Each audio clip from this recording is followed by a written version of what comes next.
Mr. Malaki Ugwumadu joins us now. He's a legal practitioner and also the former president Committee for the Defense of Human Rights. Good morning and thank you so much for staying with us this morning, Mr. Ugwumadu. I'm sure that you have been following this case and I'm also sure that you were able to watch the live broadcast of the judgment proceedings yesterday. Can you give us your own take on what you saw transpire in court yesterday and whether you're satisfied as to how the judge reached his verdict? Well, thank you for having me, Malcolm. I managed to watch bits and pieces of the proceedings that were aired live amidst other contending assignments that I had. But by and large, I believe that what happened yesterday was historical. It was not just a legal verdict that came by way of judgment and sentence. It is a historical talk, and if you don't mind, a historical juncture in the history of this country regarding some of the challenges we have had culminating in this particular trial. I say historical because it has a dimension that captures the stage that we find ourselves today as a country and what we have done with that situation. All of the fallouts that are incidental to this judgment left for us to debate and then situate within the context of the same history of our country. Let's look at it from two angles. The one is the pure legal angle, and the other is the political angle. I elect to start with the legal.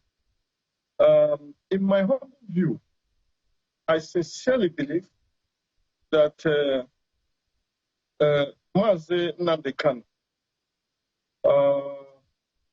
unwittingly played into the hands of the prosecution and then left the trial judge with no option other than to come to the verdict that he has just arrived at. And I say this because the thrust of his strategy was to continue to contend that the court lacked the jurisdiction to try him based on a non-existent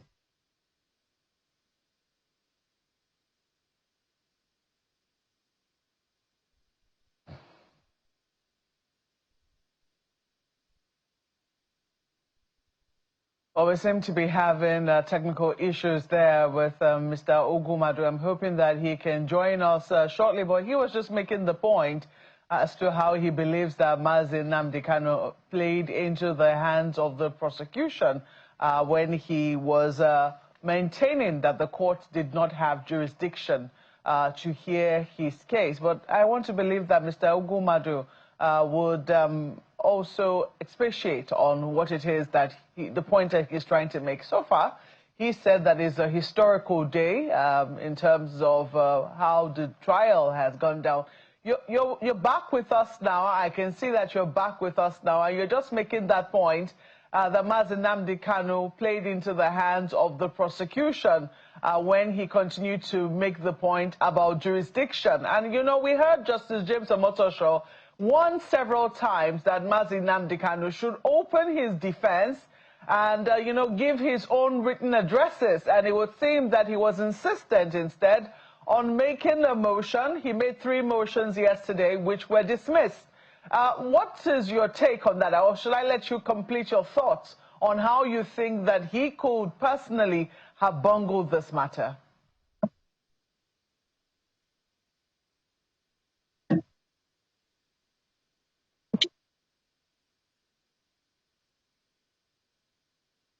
Mr. Ugwumadu, did you hear me?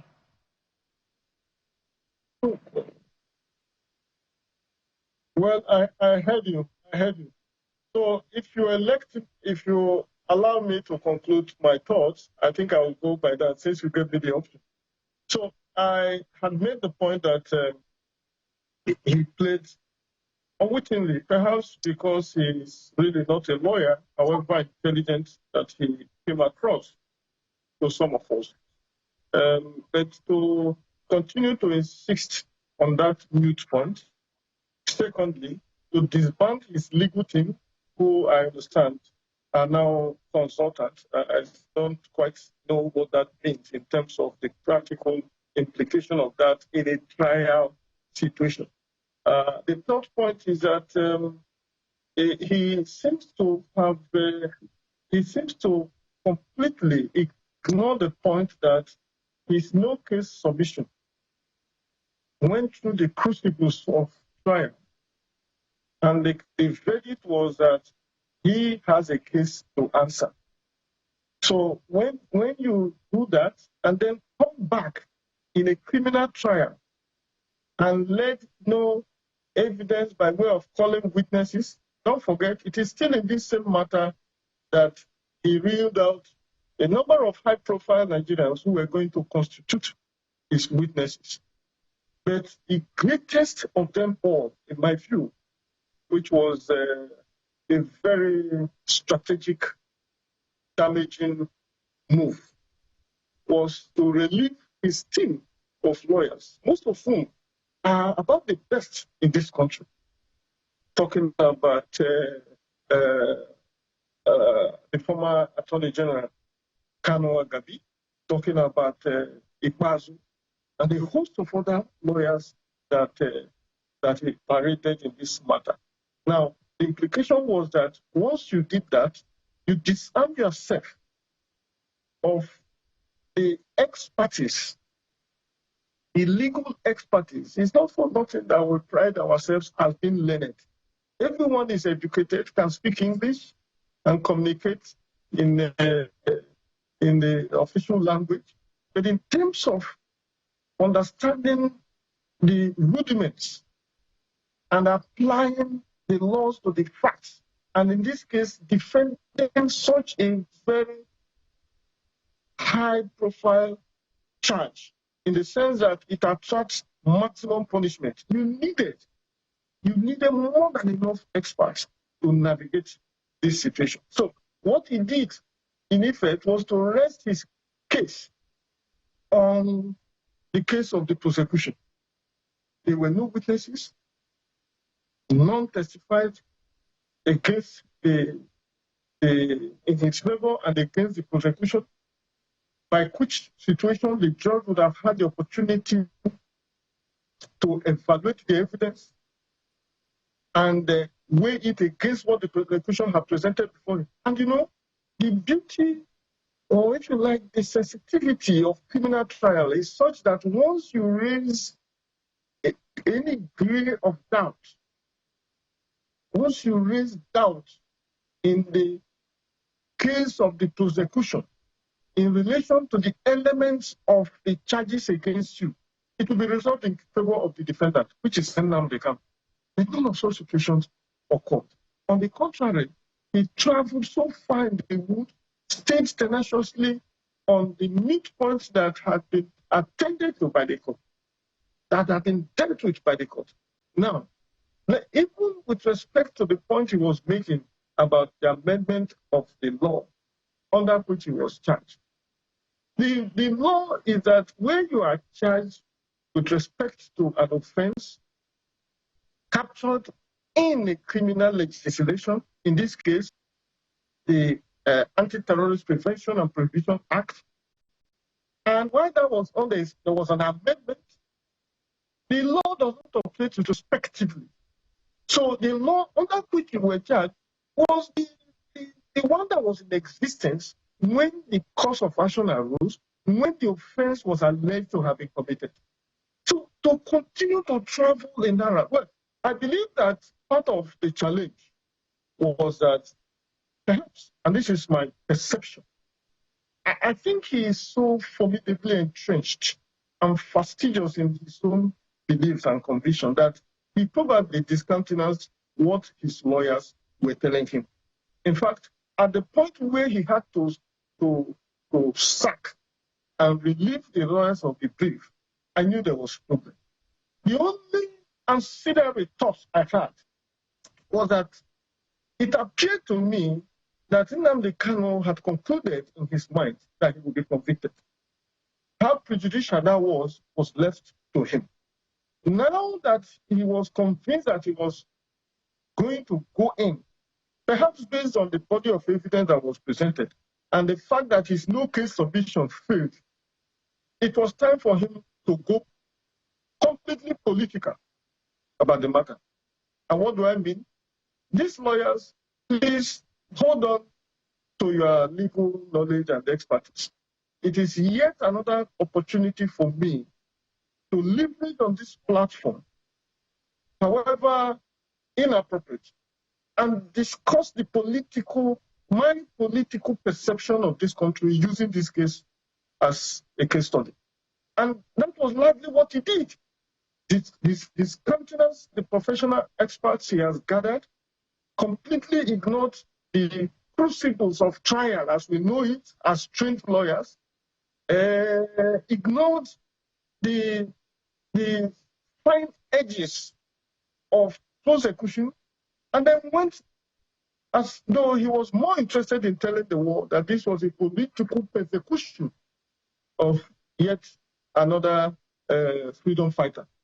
And that's what he did to his credit, even if in our view, he went a bit overboard when he became completely rude, not just to the trial judge, but to the country, to the security agencies, to even some of his sympathizers. I thought that given the time he has spent in this matter, having regards to the knowledge he has acquired in terms of practically attending court proceedings, and knowing that he actually, as a matter of fact, stands heavily against the law in terms of the charges against him, he needed to show the world that, look, whereas I might not be an innocent man in the eye of any person who are charged, I have by far more dignity, by far more integrity, and by far more depth in terms of the force of the conviction that I have in what I'm doing, other than just rabble-rousing, rude altercations, unruly behavior, and so on and so forth. What is the last point I'd like to make? It is that as a country, as the Federal Republic of Nigeria, we knew where this whole thing started. And if we have no way by which we can stem the tide of violent behavior, then we may have made a template for the perpetuation of violence against the Nigerian state without end. You remember the Niger, by the way, I'm from the Niger Delta, I'm from Delta. So even as ingenious, even as genius and as strategic as the pardon to the Niger Delta militants were, that was the beginning of this whole situation, this whole notion that there's always a political resolution with violent action against the state. And some of us raised those concerns notice. It continued, and you had the Boho, you had the Arewa, you had the and of course the Biafran and the DSN and so on and so forth. So at what point are we going to put an end to the emergence of rebellious dissidents of this country who take up arms against this country, knowing that if you did it so formidably, the government is not just so weak, they are crestfallen and demobilized, such that at the end of the day, it is always about political resolution and all that. I'd like to stop. A very valid question that you have raised. You have raised a plethora of issues, and the reaction of Mazi Nnamdi Kanu's defense consultants, it would seem buttress your issue as well, because if you listen to some of what it is that they said, they spoke about the Igbo man, how it is now difficult for someone to be Igbo in Nigeria, etc., etc. And some people will say perhaps that is the dangerous angle, because we do know that this case could have or will have political implications, not just for Southeast, but for the sanctity and for the integrity of Nigeria as a whole. So in your own estimation, given what it is that you have seen and what it is that you have heard, what do you think will be the feelers for pacification, reconciliation, and also deterrence? Because ideally, when cases like this are heard and judgments are reached, it should be that people are deterred from wanting to go down this route if they have a problem with the state. But as you've highlighted, it does appear that that might not be the case. So what do you think will happen in this particular situation? Well, you have asked me to hazard a guess of what will happen. I do not have the crystal ball to speak specifically to that, but I will try to, put out my anticipations. Some of them are founded even under the law. The first is that Nnamdi Kanu should smell the coffee, bite the bullet as hard as it is, face reality, reassemble his legal team. But I warn that it is usually not easy to begin to apply remedial legal mechanisms when you have fundamentally caused a defect at the trial level that makes it almost impracticable to sustain such a case on appeal. So the first option I think is available to him is to reassemble his legal team. He may reinforce them, he may take out and bring in, but let him have a legal team that can take on this matter on appeal. I heard one of the lawyers, well, you call them consultants now, I don't know exactly what that means, clearly indicates soon after the judgment and sentence that they will appeal.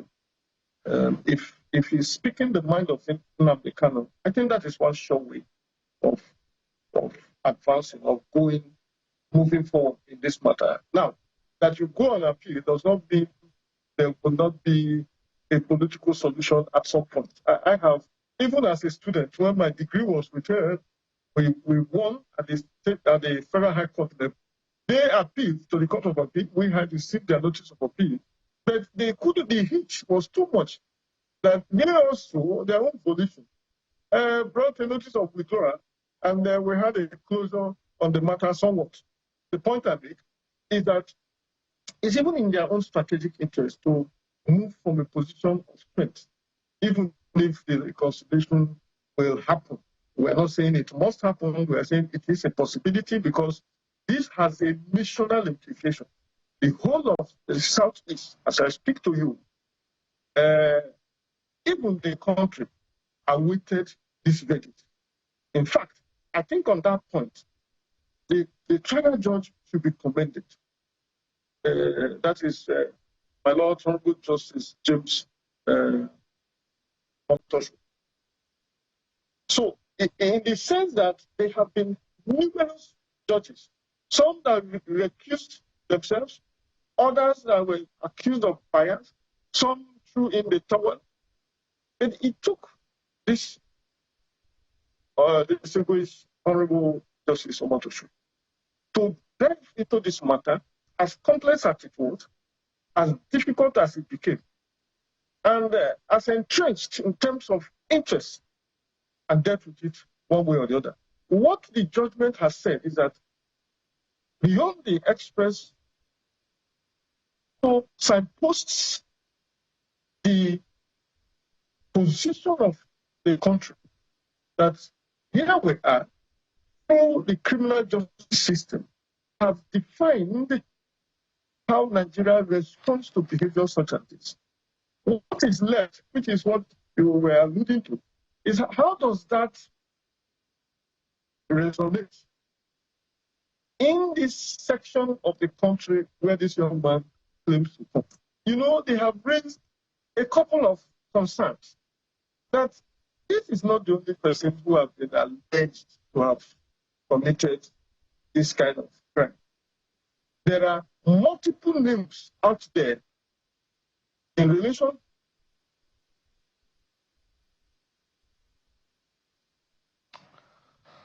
Oh dear, it does appear that we lost Mr. Ugwumadu just when he was about to make another point with regards to the reactions from the people of the Southeast.